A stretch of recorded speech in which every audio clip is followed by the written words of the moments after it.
Welcome to the panel, the open panel. Um, did I pin the link? Let me look.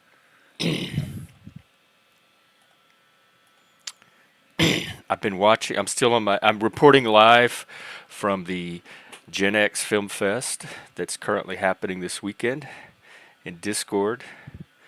Um, this morning I watched The River's Edge, which I had never seen. My God, what a movie! There's almost all of Gen X in that one movie. We were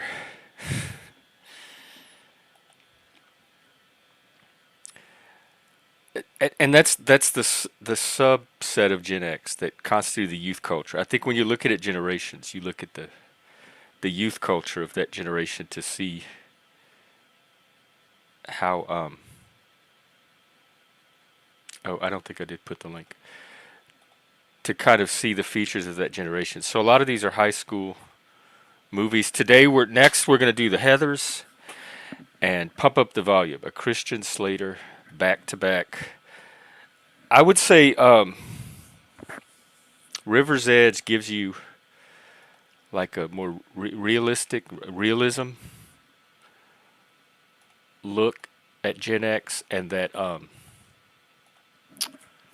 Heather's gives you a parody or where the it starts to look at itself, the culture, and then Pump Up the Volume kind of brings it all. But I think the most important movies for the '90s that kind of redefined art. I'll say film in this case. Movies for the '90s is Slacker and Pump Up the Volume, and Twin Peaks in a different way for television and movies in the future, but not necessarily generationally. Well, we'll see. And keep in mind, I'm going back and watching all of these with a fresh eye after my time in the Panelverse. So I have like a Panelverse lens that all this is being seen through, and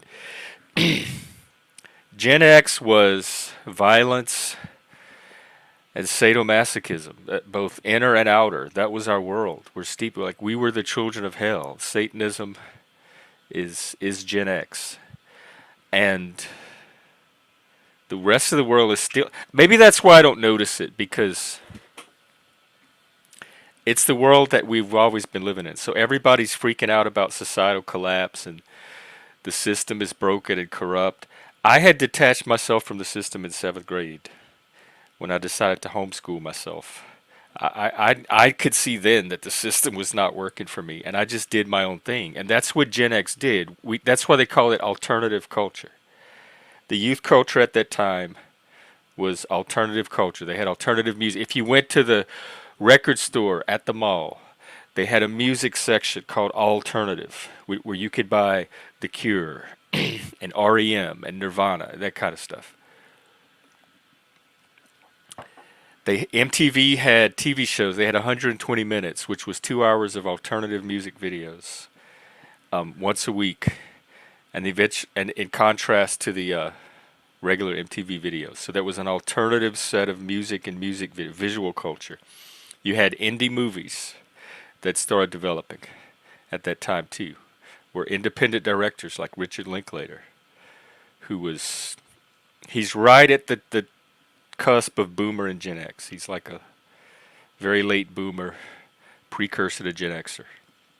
And that's another thing. A lot of this culture was made by the boomers and then passed down to us. So we lived in the culture that they were making through their art until we started to take it over on our own.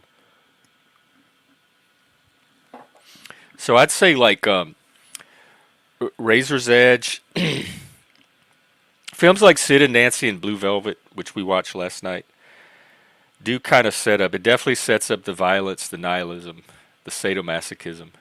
But I think River's Edge ties that all together in a very realistic way. It was a long movie. It was a little over 90 minutes, but it felt like at least 3 hours. Like that movie I've never seen a movie pack so much into 90 minutes where it feels like you're watching a whole like 10 episode Netflix series. Um, and so all of that shows up pretty much in River's Edge right there. And then then from there you could probably take it all the way to something like Kids in 1995. And you have Pulp Fiction, which was kind of like the the big crest of postmodern filmmaking when that started to take off. A movie called Over the Edge. Hey, Leggy, let me look it up.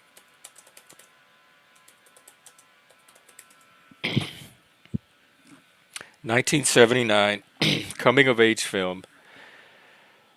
Uh, Hang out at the Rec, an adult supervised venue where teenagers can socialize. Wow, this looks cool.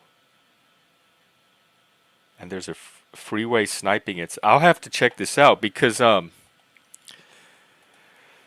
it's interesting the difference between movies like The Class of 1984, which somebody turned me on to, which was about the same time as Ridgemont High. So Ridgemont High, it was like late '82, and Fast Times at Ridgemont High shows the like mainstream version of the '80s kids, and Class of 1984 shows the dystopian kind of beginning of that gritty Gen X nihilistic version.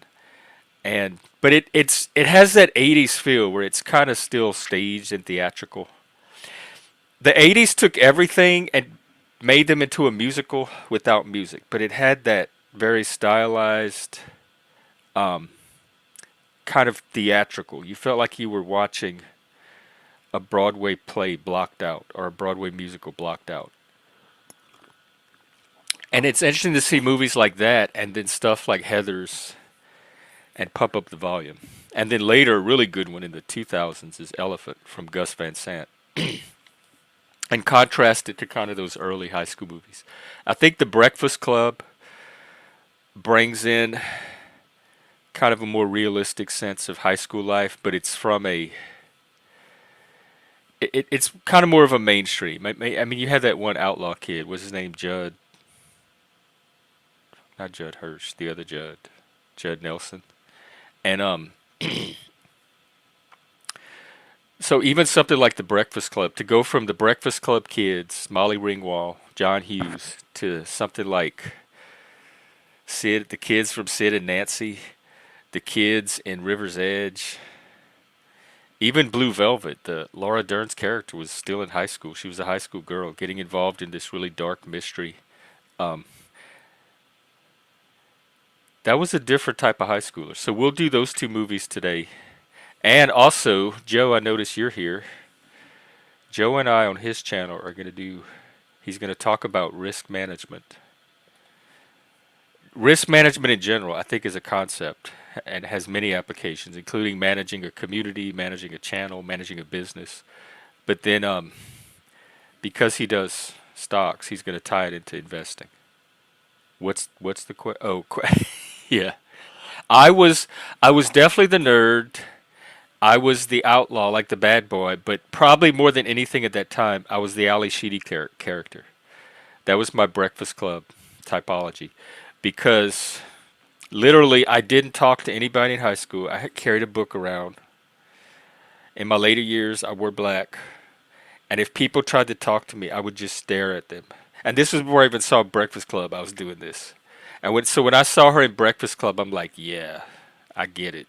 I totally get why she's like this. And I would just stare at her. I would not talk. Nobody could get me to talk. And then I would go back to my book, and I would just glare at them. And I was the weird, like, gothic outsider kid.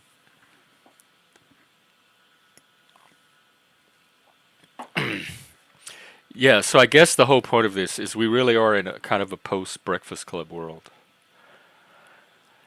Molly and Emilio went off in one direction, which you even see that in River's Edge, because you have like the more normative couple, Ione Skye and Keanu Reeves. They still have the intellectual and moral sensibility, probably of their parents' generation.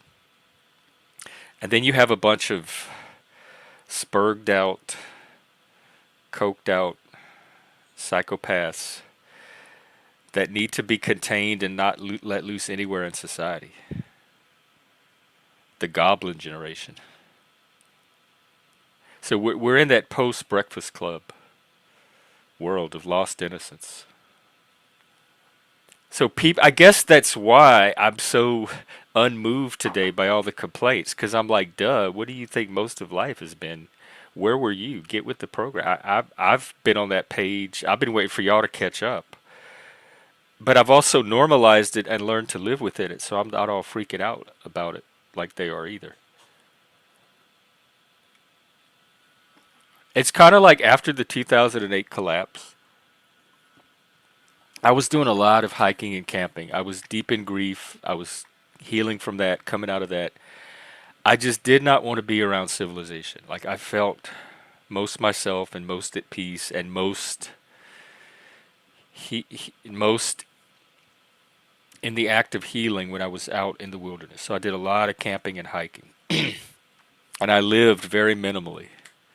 I was kind of that was my version of a post-apocalyptic world. That was complete societal collapse for me. I went from a two-person household with the person I love most in the world and wanted to spend the rest of my life with, to me by myself in a city like Vegas where you can't trust anybody. I didn't know anybody.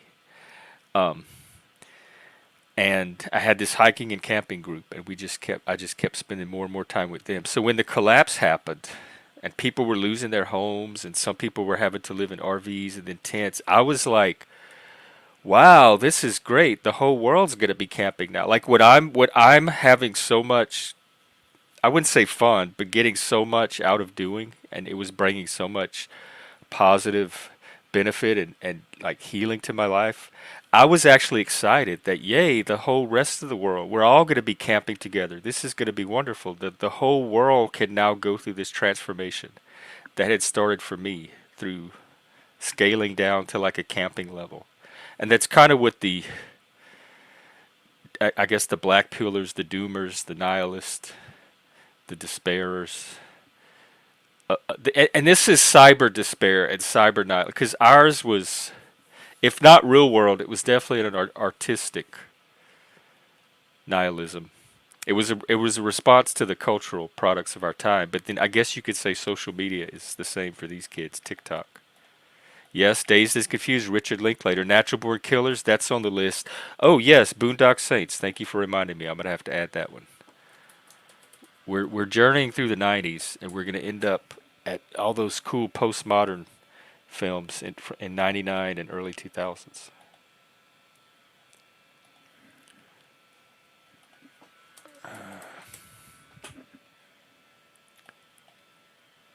Yep, '99. So I'll add that to the list. Hey, Justin. Um, is it just Justin Retro Things? I'll see if I could find the link. And I'm interested in this Over the Edge film too, even though it's out of the range of what I'm looking of the film fest. I'll still go back and take a look at it. And just looking at the poster, it looks creepy. Look, house. This was 1979. Hang on. Let me get a better image.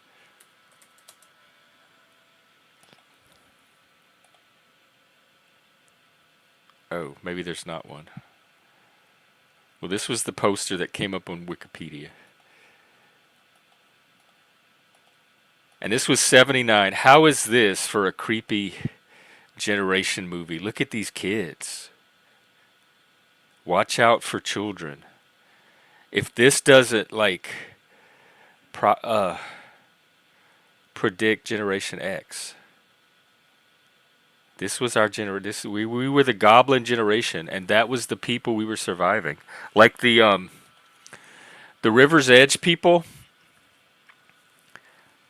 like the really objectionable ones, the ones that you really wouldn't want around or would want to be careful around. That was my friends group. I was on the edge of that crowd. I could have easily got caught up in something like that because that's the type of people I was hanging out with. More so like college, after college, like early 20s. But a lot of them were high school kids. Like they were youth. It was youth culture. I was still in youth culture, and It was those types of youths. It was the type from the movie Kids. Like, our generation lived very on that edge. And in fact, I put a video earlier, but I'll share it here. It's a YouTube video that showed up in my feed, probably because I'm doing all this Gen X stuff. And it's this one lady's take on our generation, and I think it's just fantastic. She calls us the FAFO generation. Fuck around and we were the generation that had to fuck around and find out. There was nobody protecting us, so we had to learn everything on our own. And so you have a lot of wisdom from us being the first to navigate this cosmological crisis that the entire world seems to be in. Although plenty of other groups were doing it before.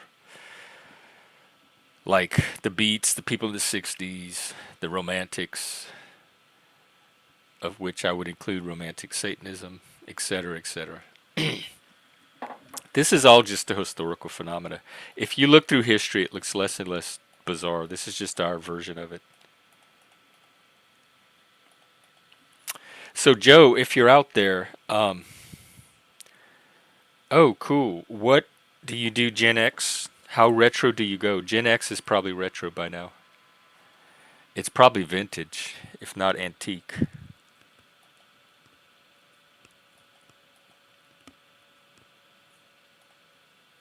Part of it was because the parents weren't all right.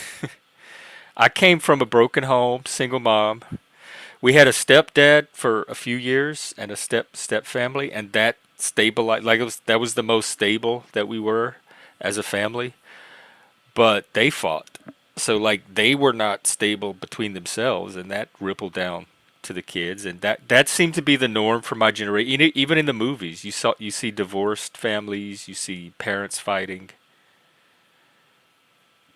It was not the safety generation. It was the generation where people just like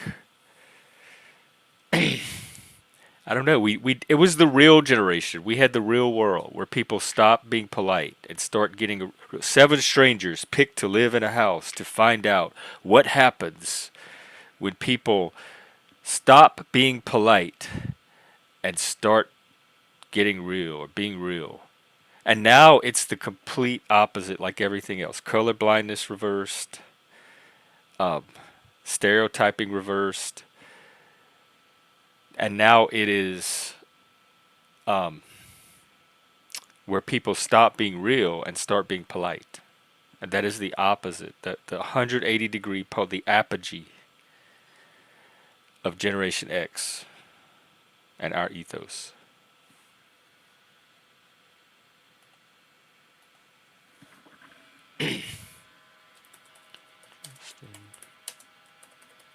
All right, I'm trying to find your channel so I can post it. Okay, I think I got it. Is it Justin Retro Stuff Channel S6? Hey, Pat, what is up with you? Just hanging out, doing a. I'm taking a break between the film fest to do a few panels, and then we're gonna go. We're gonna watch Heather's and pump up the volume, and then tonight I think I'm gonna do Grifters, which honestly is gonna be quite a break from the Gen X stuff. It's just a really good noir movie that happened to be made at that time. Stephen Frears. Oh my God, is that a spoof of the real world? I have to see that one.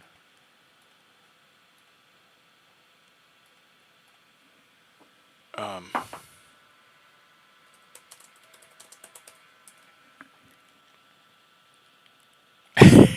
I'm looking at it now.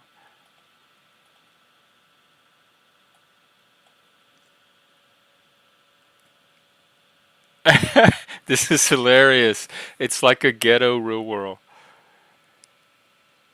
And they have the little punk white kid. Here, I'll drop the link. You know what? I think I might what do that as before I do the movies. We can watch that. Um, Wrong channel link. Come up in the back and put your right one, and I'll post it in the chat. So let me take this one away. And in fact, now that I think about it, I really like the first Real World. The second one was the one with that Tammy girl and that black guy. They kicked him off because it was a Me Too moment that was clearly obvious to me that was not, and he ended up getting kicked off the show because the women didn't feel safe with him, and they made the case that what he did was something other than what he clearly thought it to be, and it was kind of a clear incident. This was probably what 91, 92, 93 probably. It was L.A. And then you get that awful Puck afterwards, another goblin, Gen X goblin. Um, like where women, I saw women actively weaponizing consequences against a man, like outside of due process, to where he actually got canceled and removed from the show. It was like the first cancel, like blatant cancel culture by women, and it happened. It was like two or three of them. Beth and Tammy got together and kind of colluded and pushed it. Hey, Leggy, what's up? What's going on? Just reminiscing. It's the Just Gen X time capsule. right? No, the movies when you started, you were talking about fucking dude. When when people be like, "Hey, good time, huh?" I go, "Yeah, good time, huh?" Fast, Ridge Mountain High. That's what I do all the time. The mall. I say that shit all the time. I love them movies. Fucking Sean Penn, fucking then Bueller's Day Off there with the guy from fucking what the fuck's his name? Inspector. He's Inspector Gadget. Shit. Matthew Broderick. Is that the guy that played Ferris Bueller? Yeah. Yeah, him. Yeah. Good. Well, Good. there's a guy backstage named Justin who has a channel. I'm gonna bring him on and see what he Oh, has to say. Hey, Justin, you're on. Hello. Hello. Hi. hello. Hello. So tell us about your channel. Do you do Gen X Uh, stuff on it? I do retro stuff on there, like Halloween commercials. I did like art cup videos on there, like Halloween ones, and I do retro Burger King commercials. Wendy's, Is it? McDonald's. I'm trying to Where's the think of. beef? Where's the beef? Oh my God, I loved her. Yeah, that's what I do. You have And all the where's the beefs? thank you for the 16 subs, everybody. Yeah, thank you. I appreciate it. Yeah, well, since we're doing, kind of doing retro right now with the Gen X stuff, so it all fits. Where's the beef was like 84, 85-ish, and I remember they had Where's the Beef bubble gum in the shape of hamburgers, and we would buy the bubble gum just because of the Where's the Beef Jeff, commercials. growing up, what cartoons did you watch So growing I, up? I want If to you say I'm watched sorry any. for last month. I was trying to come up on panel, but I don't Oh, know. no problem. I just like if it's new people, sometimes I'm cautious. Yeah, Do what, Leggy? yeah. What cartoons? Yeah. My favorite cartoons has got to be Scooby Doo or Garfield Oh, or I didn't even Spider I Man. didn't even know they had a Garfield, like a I'm t- live, an well, I was animated talking version. about. Yeah, they did, but I'm talking about when you were growing up. If you did watch Yeah, I was. cartoons. Mine was I, this big one was the Super Friends, and they had the Spider-Man cartoon from the '60s, but they would show it in syndication after school, and so so I, probably I was, Spider-Man and Super Friends the and I'm most. 33. See the little gray hair Oh, patches. Hey, That's hey okay. Derek, what's up? not much. What was your favorite cartoons, Derek? My favorite cartoon was Wile E. Coyote and Roadrunner, man. Yeah, the Looney Tunes. Beep beep. Yeah, that and He-Man, Thundercats, Transformers. Oh yeah, my This Yeah, brothers I this watched watched all those. Transformers, the soup. Thundercat. I never watched He-Man. I always thought he looked queer, so I What never about the watched. soup? What that's about the that's soup? probably who was watching him. With the- Fuck you, Jeff. But just, What no, about the soup? What about the Superman cartoon from the 90s? That was cool. Like early I 90s. was out of cartoons by the '90s, like even the Smurfs, and I was a Dungeons and Dragons nerd, and so I was all excited for that Dungeons and Dragons cartoon, and even that one lost me. I'm like, I'm done with cartoons at this point. Yeah, I She-Ra just was found probably the last cartoon I got into. I found your YouTube channel on YouTube, and It said Gen X, but I actually like it. Oh, Yeah. despite. Well, good. You were just randomly Jeff, browsing, or it showed up I in your thought feed. Jeff, I thought you were a My Pretty Pony kind of guy, man. A brony? No, I would like. I My Pretty Pony, that what is? cartoon. Was it My Little Pony? Yeah, My Little Pony. Yeah, Yeah, those are the bronies. They're actually making a new one. remember Hey, Fraggle Jeff, Rock? am And I? I like Care Bear. I was not a Care Bear person either. Hey, That I was love the past my Care. I generation. love the Care Ugh. Bears, man. Ugh. That Jeff, and Too did Gummy. you much. Too did much you care. block me on the StreamYard side for being able to do comments? My No. favorite Because it McDonald's won't toy let growing me. up. I've tried to send like three, and it won't let me send. It, In wo- private or in no, no, on the. it Oh, depending on what you're typing, it could be YouTube censors some words. yeah, but well, My Cause no, my no. favorite type it in the private and I'll see why it might not be going through. Because it even blocks me sometimes. Well, my hold on. I'll favorite try. I'm gonna try it on the YouTube side and see if it does it. my favorite All Jeff, you right. McDonald's remember toy Because is Gummy I'm. gotta be the Bears? Lion King Gummy Oh Bears. wait, I can't. Oh yeah, I can. Yeah. Gummy bears, the candy. Yeah, the or cartoon. What is my it? favorite Happy Meal The, toy was no, the Lion King. Gummy Bears was a cartoon. Gummy Bears dancing See, I here could and be a lion. everywhere. No, let me look that up. Ugh. I like to eat them. Did you see my channel and like all the stuff I posted? Like some Yeah, like Gummy movie Bears was a trailers. cartoon in the '80s, Jeff. I mean, Honey, fuck, I it was Shrunk the Kids. I awesome. posted on my channel. Adventures of the Gummy Bears. I'll be Yeah, darned. It's a Disney thing. No yeah, wonder. If you look at my channel, I posted the movie trailer for Honey, I Shrunk the Kids and Honey, We Shrunk Ourselves from the '90s. Oh, okay, with Rick That's on there. Moranis.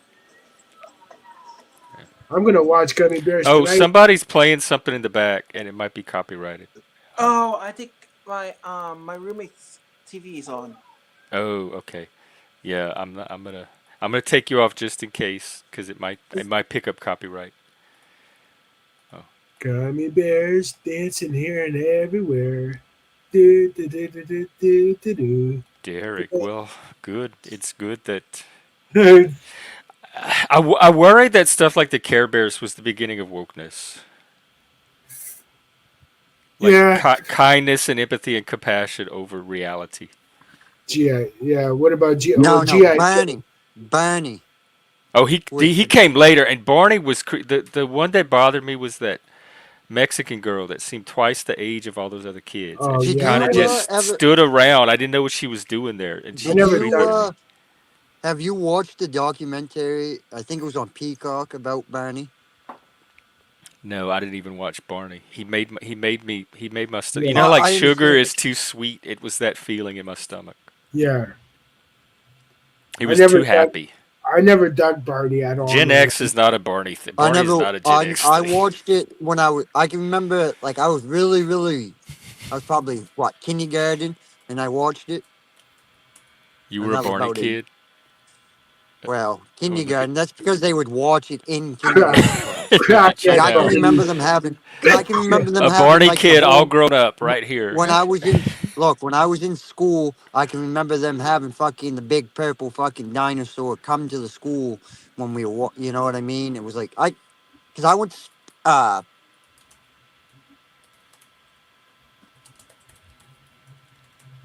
Uh-oh. Did I? I think my signal's going. You know what? I think I'm gonna watch Thundercats tonight on YouTube.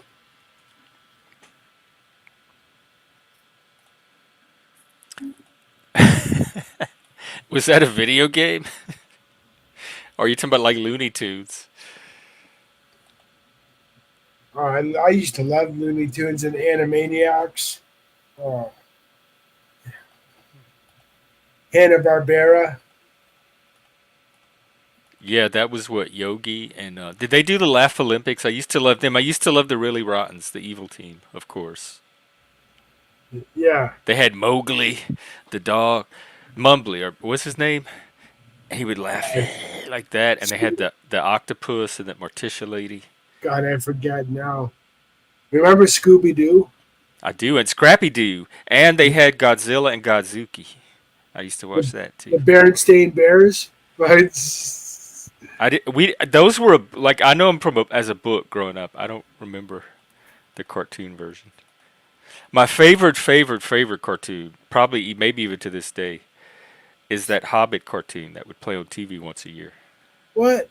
They had a Hobbit cartoon? Yeah, they made the Hobbit. It was Rankin Bass, um, and Glenn Yarborough sang the song for it, and it had the soundtrack. I have the VHS.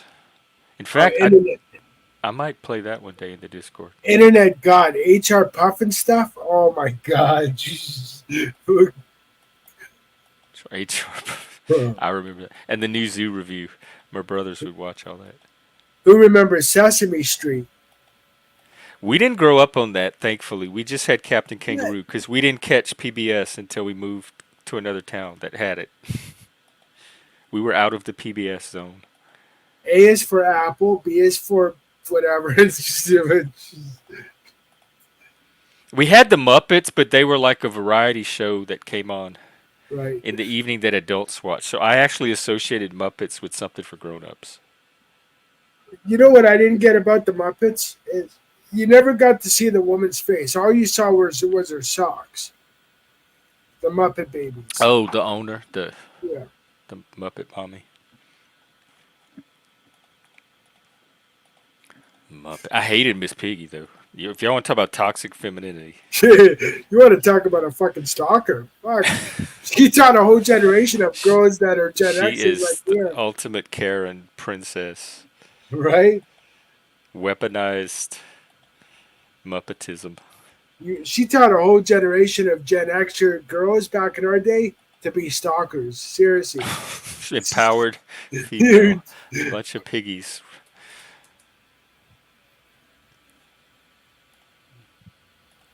What Uncle, about, oh God, another cartoon from our day? Jeez. What about the Smurfs? I hated the Smurfs so What? much. And in Slacker, they talk about like there's one of them has this theory that the Smurfs were like to prepare people for communism because they all lived collectively and they didn't like it when a Smurf went off and did his own thing. And my biggest complaint about the Smurfs, besides they were stupid, is that it was so long. It was an hour and a half. It took like half of Saturday morning was the Smurfs. No other cartoon got the amount of time that the Smurfs did. What do you guys know? And I'm probably gonna get some hate in the comment section here, but did you all know that Papa Smurf was a pimp? He was actually pimping out Smurfette. No, my little kid brain did not pick up on that. I'm surprised. Yeah, Papa Smurf was a pimp. I don't know if they were all heterosexual males. I think my little gay brain did pick up on some of that. I remember they had the nerd Smurf too. Fun with dirt. I just said Papa Smurf was a pimp. He was pimping out Smurfette to all the little Smurfs. Well, she seemed. I don't know. I'm not a feminist or know much about female representation, but I don't know if that's the role model I would want for my daughter. I know Gargamel made Smurfette. I'm just saying that's the theory that Papa Smurf. She had black hair then. She did. Wow. My favorite cartoon, now that I think about it, was probably Schoolhouse Rock. I took it for granted because it's something that just ran in the back of your brain. You know what? Talk about programming. In my day, in the 70s, they were programming us with education. Yep. How is that for programming? Why can't they keep doing? If we're going to be programmed, program people with some history, multiplication tables, grammar, Yep. and some basic science. You know what cartoon I never got into is Fraggle Rock. Yeah, me neither. They I had liked Dark Crystal and that kind of stuff, which was also Jim Henson. But the Muppet type stuff was just too childish for my brain. talking about cartoons, and now I got Gen X movie. Remember the Never-Ending Story? Yeah, with what's his face? Atreyu and A-Track or yeah. Attack. Yeah. That was magic. I remember seeing it in the theater, and you didn't really know what it was going in. You just know it was like some cool kids movie. That movie was It was good. magical watching It was. him fly on the back of that dog. The dragon, or was it a dragon or a dog? It was like a dog dragon. It flew. That and the labyrinth with And the, Lamal did the song. Yeah, yeah, with David Bowie. yeah, That was good too. He was such a David Bowie is such a great actor. and Willow. Remember that movie Oh, with that little kid, that little hobbit with the thing. guy that played Leprechaun? Yeah, Labyrinth was 1986 too. God, we had some great movies back in the day, man. Well, I thought so too. Instead, I started rewatching it. I'm like, yikes! They ought to put this behind the desk at the library and Shut up. gatekeep Why? this stuff. No wonder people are in a mental health crisis. I think it was our art that traumatized them. Oh God. Yeah, and we'll be continuing later with the Heathers and Pump Up the Volume. More Now I funked want up to. Now, from our generation of kids. now Coming tonight I want to crank that Lamar song up from the Never Ending Story never tonight. ending story. Ah. I wish you could play music on your stream though, man, and I I get know. During COVID, we had a Zoom and we would have music nights, and we'd play music and music videos for each other for hours and hours, and it was so much fun. And I would love to do that on a stream. because I want to Can't. hear that song now by Lamar, the Never Ending Story. Uh, remember Yeah. Pretty in Pink? Yep. I remember the movie and the song by Psychedelic Furs. Yeah, all those teen movies. That's like so. Those movies, the Hughes was the mainstream version that probably like our parents wanted us to grow up like. But then in the mid to late '80s, all those other directors coming along with a different vision of what it's like to be a teenager at that time, and that's the one that everybody gravitated to because it was way more realistic than all this hokey stuff that John Hughes was trying to offer as a vision for adult life. I think that's why the Gen X stuff was so successful because it spoke to our own sense of violence, sexuality, sadomasochism. Um, Drug use in high school. yeah, all of that, like all the real stuff that we were experiencing. The John Hughes type stuff didn't speak to that anymore, and it's kind of like the woke, naive, idealized version of what they think people are, and then like people like me, Satanist, people on the right, people that understand human nature are like, no, this is what nature's really like. This is what you need a planned society for. And I think Gen X had a better sense of that, or at least the alternative, the counterculture side of it. You know, when I was a kid when The Breakfast Club came out, but I love that movie. I remember it. I watched it when it came out. It wasn't until I went to high school that I started to relate a lot to that movie. You know, you had Oh, the what grade were you in when it came out? I was a little kid, man. I was in grade school. Oh my God, I can't even imagine. Wow. I was going. I think everybody on this panel that we all went to the Breakfast Club High School at the same time. That's how Yeah, I have us pegged generationally. but I was born in '79. But I did watch that movie when it came out quite a few times in the '80s, and I remember that movie and I love that movie. In fact, I Yeah. have it on the hard drive. Yeah, I'd say that's a classic though. But it wasn't It's until I went to high school that I could relate to each and every one of those characters. Oh, so you saw it before high school, so it kind of prepared you. Yeah, And with us, we saw it as I was in high school when that movie came out, so it was like a reflection of what life was actually like. right. And then for the younger kids, it was a good guide to what to expect. Oh fuck! You never had Saturday detention have fun with that? I You never missed did. out. I never did. You guys They left missed me alone. The less the teachers had to mess with me, the out. better. Oh God. Plus, I was not a bad kid, but I was the kid everybody else was picking on. So that kid is less motivated to be bad because he doesn't want to bring anything else on himself. Oh, were you stuffed in the lockers as a kid in grade school, high No, school? I was at PE. They got me. Good with the dodgeball and football. They would tackle. They had to take me out of PE because the kids were so rough with me. I used to love But we playing. didn't have lockers that people could fit in. They were like little half lockers. I used to love playing dodgeball in school.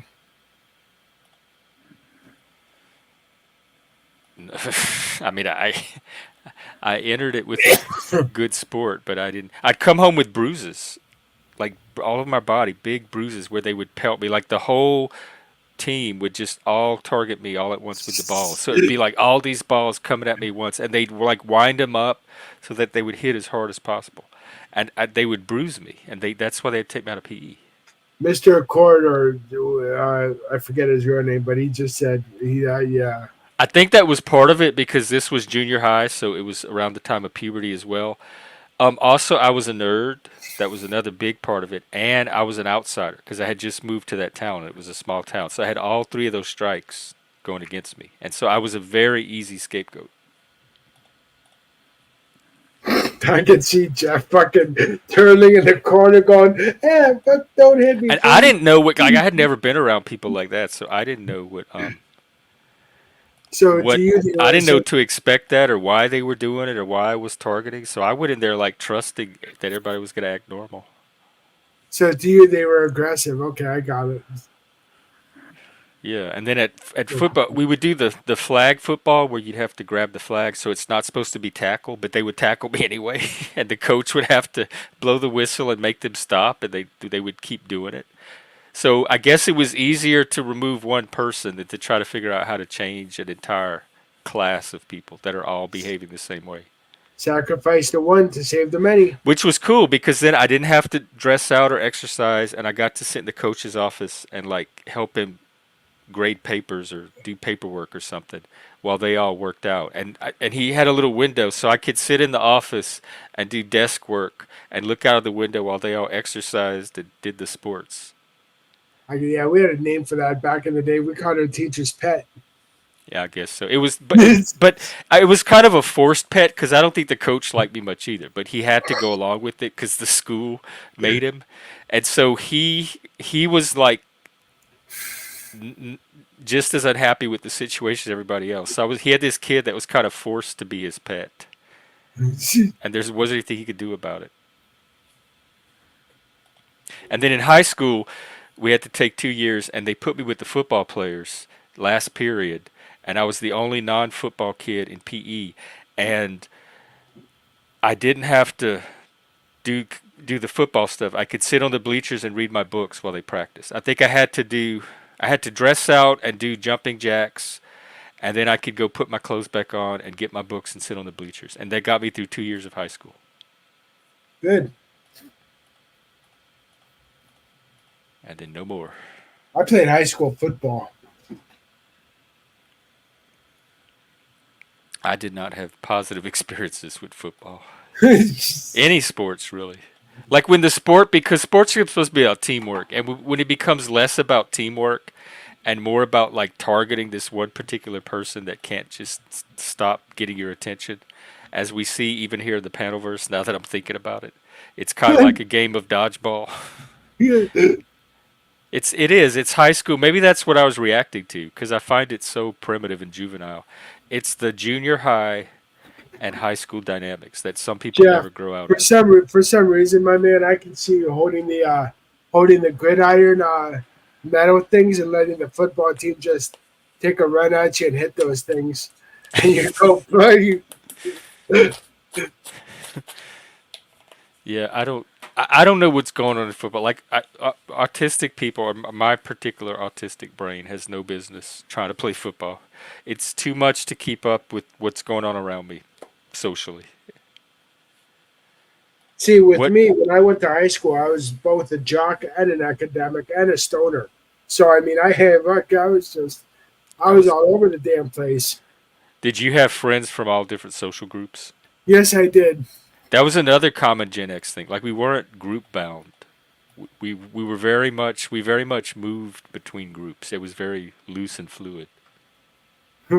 Wait, does that break your violence rule, Jeff? I don't what violence rule about threatening other people. The pudding wrestling match. Yeah, I had friends from all different. I had the nerds, the jocks, the stoners. I had all kinds of friends from different social groups. Talking about what um, Talking about your like, generation. are you talking about dodgeball? Hang on, let me. After school detention, the solution to everything being a bomb, Unabomber Smurf. No, nothing's raising my flag so far. Hey, Vinny. Well, I don't know, Joe. Do you want to do the stock thing? I mean, how much do you want to promote it? I guess is my question. Is it something you want to set up in advance and try to build an audience for, or do you just want to spontaneously do it? Like we could do it within the next hour.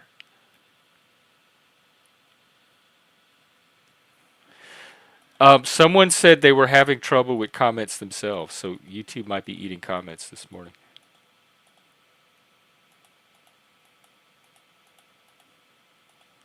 I do not know. Jeff, you're more of an academic. I could tell. I consider myself a working class intellectual. I was gifted. I was in the gifted program, and I had a natural curiosity, and I like to read, so I learned well.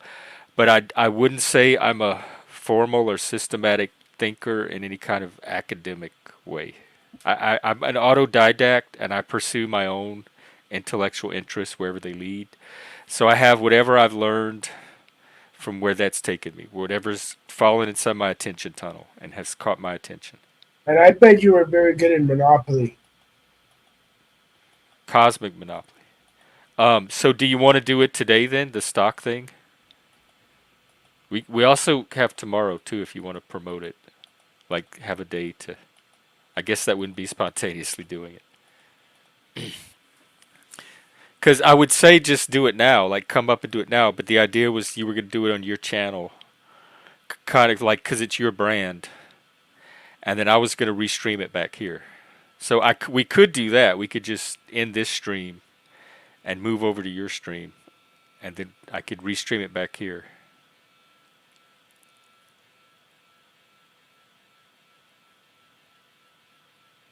I'm okay either way. I'm very flexible today. You want to do it? Okay. So here's what's going to Okay. happen.